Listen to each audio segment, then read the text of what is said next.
네, 정보통신 기사 기출문제 보겠습니다.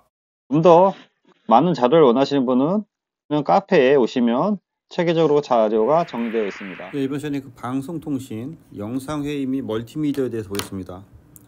네, 기출 내용 보면 다음 중 영상회의 시스템에 대한 설명으로 틀린 것은 시간과 경비가 절약되고 신속하고 정확한 정보 전달이 가능한 거죠. 이건 상식적으로 풀어도 3번 풀 수 있을 것 같습니다. 회의 참석이 용이하다, 고속 및 광대역의 네트워크가 필요하다 해서 이런 건 이제 상식적으로 접근하세요. 영상회의 시스템은 크게 하드웨어 기반과 이제 소프트웨어 기반이 있고요. 일반적으로 집에서 쓰는 거는 이제 소프트웨어 기반이고, 하드웨어 기반은 여기 보시는 것처럼 MCU라든지 코덱이라든지 매트릭스 장비 이런 것들이 다 들어갑니다. 그래서 좀 더 안정적으로 서비스를 해줄 수 있겠죠. 그래서 하드웨어 시스템 구성은 카메라 및 제어 시스템, 디지털 장비, 오디오 시스템, 코덱, MCU 등이 있고요. 소프트웨어 방식은 집에서 간단하게 PC와 인터넷으로 해서 쓰는 방식이 되겠습니다. 하드웨어 방식까지 소프트웨어 방식을 비교했고요. 상식적으로 접근해도 쉽게 이해할 수 있을 것입니다. 영상회의 그 시스템에 대해서 전반적으로 이제 정리를 해봤고요. 영상회의는 크게 회사를 기준으로 해서 이렇게 사내망에서 쓰는 게 있고, 또는 인터넷 통해서 외부에서 이렇게 들어와서 쓰는 부분이 있어요.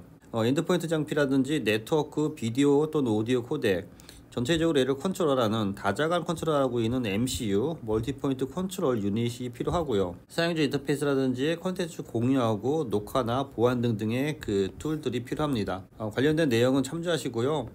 코로나 때 많이 활성화됐는데 그걸 기반으로 해서 영상의 시스템이 많이 발전하고 있습니다. 기출 유형을 보면서 문제를 좀 더 이해를 하겠습니다. 1번, 다음 중 화상회의 시스템의 설명으로 적합하지 않은 것은 동화상이란 말이 좀 희한하죠. 동영상 또는 동화상, 화상은 그림을 얘기하는 겁니다. 프레임 다중 방식 등이 있다. 방식에는 프레임 다중 방식이 있다 해서 프레임을 다중화해서 처리한다. 음성 처리 과정에서 하울링이나 에코 현상이 일어날 수 있고요. 음성 영상 압축 기술이 필요하고 광대역 고속 통신망이 필요하죠. 정지화상 통신 시스템은 협대역 전송을 사용하므로 가격이 비싸다. 가격이 싼 거죠. 그래서 이거는 상식적으로 해서 4번 풀 수 있을 것 같습니다. 2번, 다음 중 영상회의 시스템 구성 요소가 틀린 것은 아래 영상회의 시스템에 대한 구성 요소를 이렇게 정리해 봤고요. 그래서 상식적으로 한번 접근하면 음향이 있어야 되고 제어할 수 있어야 되고 망 관리 등 해야 되는데, 영상회의는 굳이 편집할 필요가 없어서 편집부를 쉽게 정답으로 잡을 수 있을 것 같습니다. 이런 문제들이 대부분 이제 코로나 때 나온 문제인 것 같습니다. 3번, 다음 중 디지털 영상회의 시스템의 기술에 속하지 않은 것은 그래서 동화상 처리, 아까도 동화상이라는 용어를 썼죠. 벡터 양자와 음성 처리, 송수신 주사 방식에서, 송수신 주사 방식은 텔레비에서 이 주사를 전체적으로 풀 주사를 할 건지 아니면 이렇게 중간중간에 나눠서 할 건지에 대한 주사 방식을 얘기하는 겁니다. 그래서 여기서 이제 벡터 양자화라는 말은 좀 낯설 수 있는데요. 여기서 벡터 양자화는 어떻게 보면 이게 압축 기술이에요. 그래서 여기 그 영상이라든지 음성이라든지 뭐 그런 것들을 어떻게 압축해서 얘를 보내냐라는 거에 대한 기술이기 때문에 디지털 영상회의 시스템하고도 관련이 되어 있는 부분이죠. 복수계의 어떤 그 화상 정보를 압축을 해서 데이터를 보내면서 좀 더 효율적으로 화상 통신을 하는 거고요. 이를 위해서 사용하는 게 뭐 코드북이나 그런 것들을 사용하는데요.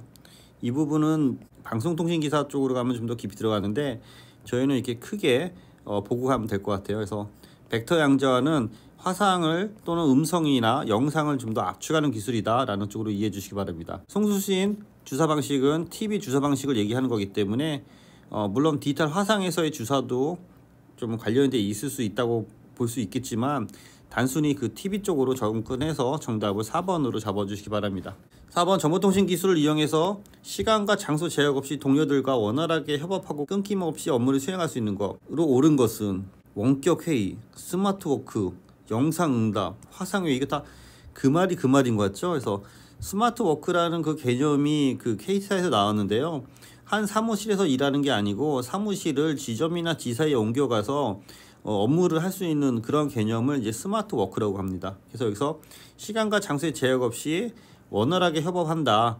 그래서 원격 회의는 그냥 단순한 영상회의를 얘기하는 거고요. 영상 응답 시스템도 이렇게 그 우리 핸드폰이나 뭐 그런 데 콜센터 들어갔을 때 영상을 보고 바로 응답하는 시스템을 얘기하는 거고요. 4번도 화상회의고, 스마트 워크는 이게 아까 말씀드린 것처럼 지점이나 지사에서 그 통신망을 활용해서 마치 사무실에서 근무하는 것처럼 하는 그것을 스마트 워크라고 합니다. 이것도 이제 코로나 때 유행했는데 최근에는 이런 것도 점점 없어지고 있습니다. 5번 다음 영상의 시스템 구성에서 틀린 것은 SCN. 이거 SCN은 SCN 주사위로라는 건 없고요. 원래 SCN이 세틀리스 케이블 네트워크에서 위성통신방송에 대한 어떤 수신 안테나를 얘기하는 부분인데, 그래서 여기는 상관이 없고요.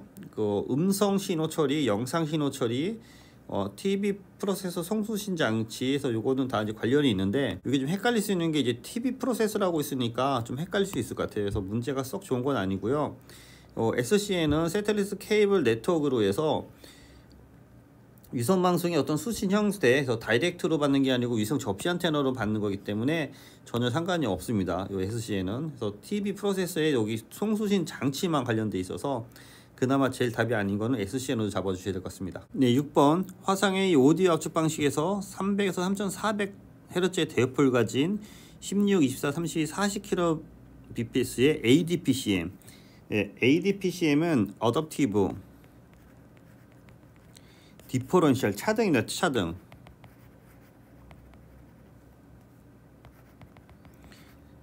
차등 PCM입니다. 그래서 어댑티브한 차등 PCM으로 해서 정리하시고요. 그래서 얘는 G.726으로 해서 암기를 해주셔야 될 것 같아요. 그래서 G.726에서 요 음성급에 대한 압축에 대해서 정의되어 있습니다. 그래서 이건 G.726으로 암기를 해주시기 바랍니다.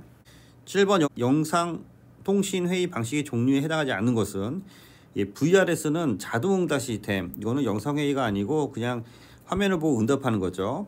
TV회의, 정지화상 통신회의, 컴퓨터 회의에서 뭐 정지화상이라니까 약간 좀 고민할 수 있는데요. VRS는 그냥 영상 응답 시스템입니다. 8번 영상회의 시스템의 비디오 프레임 포맷을 전송하고자 하는 자가 가장 높은 전송률을 갖는 것은, 그래서 이 뒤에 보시면은 정리를 해놨는데요. 위로 올라갈수록 더 이게 전송 레이트가 커지는 거예요. 그래서 우리가 NTSC 방식과 PAL 방식이 있기 때문에 CIF가 제일 큰 겁니다. 그래서 CIF는 Common Intermediate 포맷으로 해서 여기 보면 NTSC 방식으로 해서 704x480, PAL 방식에서 704x476이기 때문에 정답은 CIF로 이렇게 잡아주셔야 됩니다. 이거는 이제 참조해서 CIF, QCIF, CIF 정도는 이제 보고 가셔야 될 것 같아요. 이건 뒤에서 유사한 문제가 또 나옵니다. 9번 다음 스마트 미디어 기기 영상 표출 디바이스로서 가장 거리가 먼 것은 스마트 기기.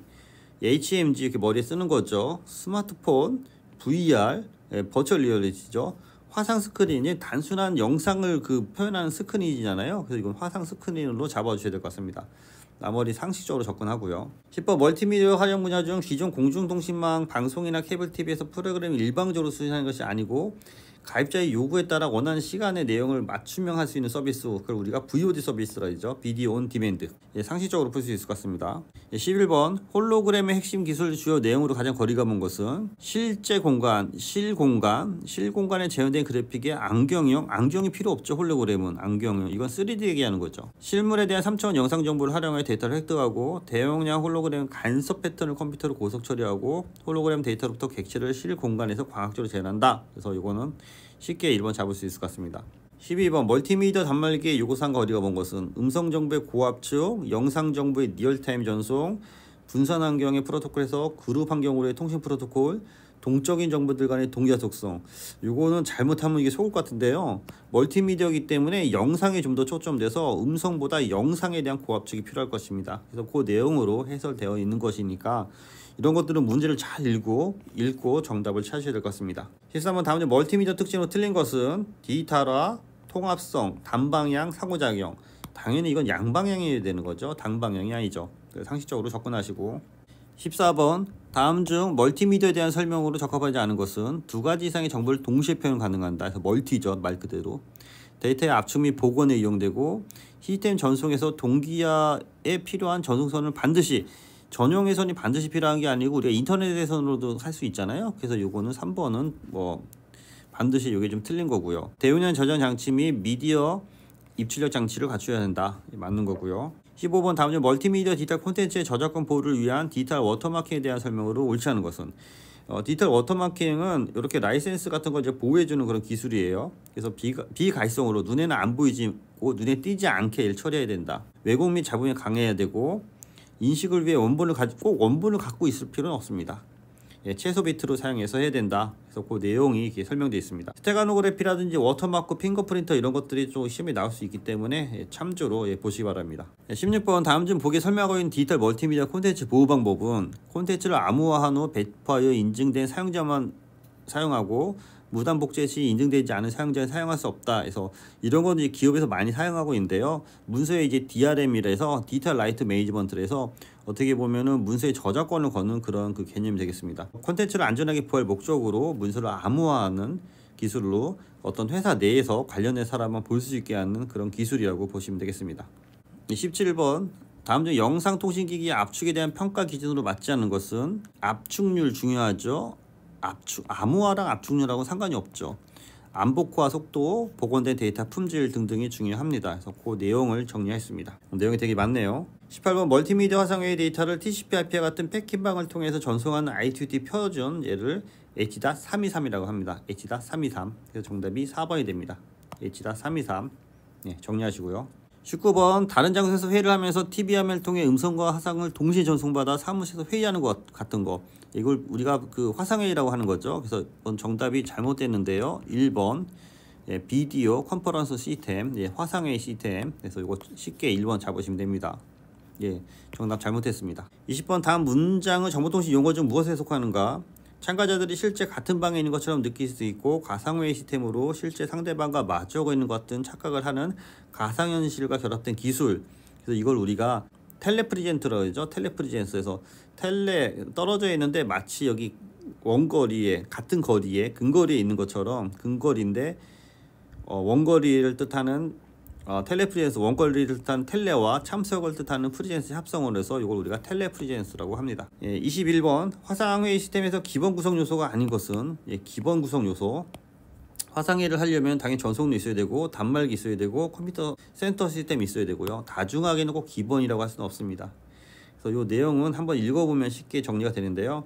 주로 이제 영상 단말기, 다재간 회의 할 수 있는 제어 서버, 통신 중계 서버 등등이 필요합니다. 22번 아까 한 거랑 좀 비슷한데요. IT위터 제정한 화상회의에 의해서 랜 적용에 관한 화상회의 표준 H.323 여기 18번과 같은 문제죠. H.323 정리하시기 바랍니다. 23번 디지털 화상회의 시스템에서 QCIF 포맷을 흑백 화면으로 해서 25프레임에 8비트 샘플링 한다면 데이터 전송률은 얼마인가?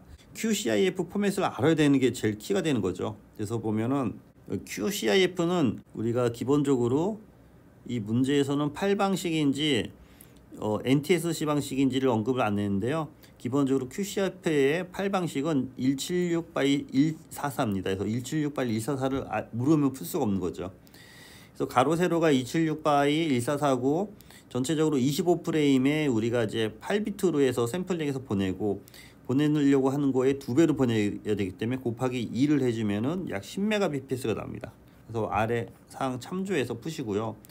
이런 거는 좀 난이도가 높은 문제라서 이런 규격을 외우지 않으면은 풀 수가 없는 부분이라고 할 수 있겠습니다. 그래서 QCIF 176 곱하기 144를 알아야지 풀 수 있는 문제가 되겠습니다. 네, 이상입니다. 수고했습니다.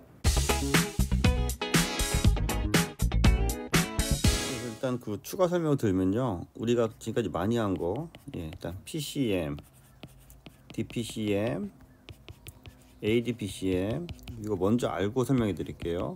DM, ADM 쪽을 많이 했어요. PCM은 표본화 주파수, 샘플링 주파수가 되죠. 샘플링 주파수 기본적으로 8kHz, DPCM도 8kHz, ADPCM도 8kHz, DM은 16kHz, ADM도 16kHz입니다. 일단 이걸 알고 가셔야 될 것 같아요. 이렇게 8kHz, 16kHz가 나눠지고, 표본화 비트는 PCM은 기본적으로 8비트죠. DPCM은 이제 4비트가 되는 거고, ADPCM도 4비트가 되는 거고, DM은 1비트만 갖고 하는 거고, ADM도 1비트만 갖고 하는 겁니다. 그래서 전송 속도는 두 개를 곱하니까 8발에 64kbps, 48에 32kbps, 48에 32kbps, 여기는 16kbps, 여기도 16kbps가 나오는 거죠. 그래서 양자와 스텝 계단, 양자와 스텝 수는 요 비트 수랑 관계가 있기 때문에 2의 8승에서 얘는 256개가 있는 거고, 얘는 4개가 있으니까 여기도 16개의 여기도 16개의 스텝이 있는 거고, 얘는 2일 1승이니까 2개, 여기도 이제 2개만 있는 겁니다.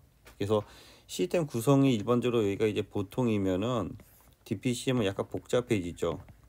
ADPCM은 매우 복잡해지는 거죠. 그래서 복잡도가 되게 높아지는 거고, DM이나 ADM은 이제 간단해지는 거죠, 상대적으로. 그래서 이제 오늘은 그 ADPCM을 이제 얘기하려고 하는 건데, 원래는 이제 그 PCM부터 시작이 됐잖아요, 우리가. 그래서 PCM을 시작이 됐는데 이제 DPCM이 나왔잖아요. DPCM은 그 앞에랑 뒤에랑의 그 차이만 보내는 거잖아요. 차이만. 예를 들어서 여기 크기가 만약에 3이고 그 다음 크기가 만약에 5다라고 하면은 요 차이만 보내는 거, 그러니까 이 정도의 값만 보내는 게 이제 DPCM이었죠. 그런데 이걸 좀 더 이제 단순하게 하기 위해서 나온 게 이제 DM이잖아요. DM, 델타 모듈레이션. 차이가 있으면은, 차이가 플러스가 있으면은 1비트, 그러니까 1비트로 해서 0과 1로 해서 차이가 있으면은 예를 들어서 뭐 1, 차이가 그 마이너스가 있으면 0에서 1, 0만 보내다 보니까 이거가 제일 간단한 방식이고, 그래서 이거를 하면은 이제 문제가 뭐냐면은 그 여기 뒤에 보시는 것처럼 경사 과부하 작업이라든지 그래놀리어 노이로에 대한 그 잡음이 발생하는 거죠. 그래서 우리가 델타 변조만 했을 때 이러한 그 잡음이 발생해서 이런 거를 이제 보완하기 위해서 나온 게 이제 ADM이 나온 거고요. ADM은 이제 저희가 음성 신호에 적합하지가 않다라는 거죠. 그래서 음성 신호는 그 이전 신호값과 그 다음 신호값이 영향을 많이 미칠 수 있다는 거죠. 그래서 얘를 나온 게 ADPCM이라는 게 나온 거죠. ADPCM, Adaptive Differential PCM으로 해서 기본적으로 보내려고 하는 그 이전 값과 그 실제 표본가의 그 요 차이만 어떻게 그 보내면은 기존 요런 큰 값을 보내는 것보다 차이값만 보내면 더 적은 양의 데이터로 우리가 좀 더 품질을 확보할 수 있다. 그래서 음성 신호 같은 경우에는 앞 신호와 뒷 신호에 서로 영향을 있기 때문에 이러한 그 예측값만 보내서 보내는 것이 ADPCM이다. 그래서 주로 음성 통신에 우리가 예를 들어서 64kbps로 보내는 부분을 좀 더 낮게 보내기 위한 거라고 할 수 있는데요. 그래서 ADPCM을 쓰면은 음성 신호로 해서 기본적으로 이제 PCM 신호 전송할 때 우리가 8K에 8비트 샘플링 하면은 64kbps의 어떻게 보면 이제 그 속도와 대역이 필요한 부분인데요. 얘를 ADPCM으로 해서 예측값의 차이만 보냄으로 해서 기존 대비 약 3분의 1, 예를 들어서 24kbps만 갖고도 음성 신호에 대한 신호 처리가 할 수 있다. 그래서 좀 더 효율을 더 높일 수 있다라는 것이 ADPCM 방식이라고 할 수 있겠습니다. 오늘은 ADPCM에 대해서 좀 더 추가적으로 알아봤습니다. 네, 이상입니다. 수고했습니다.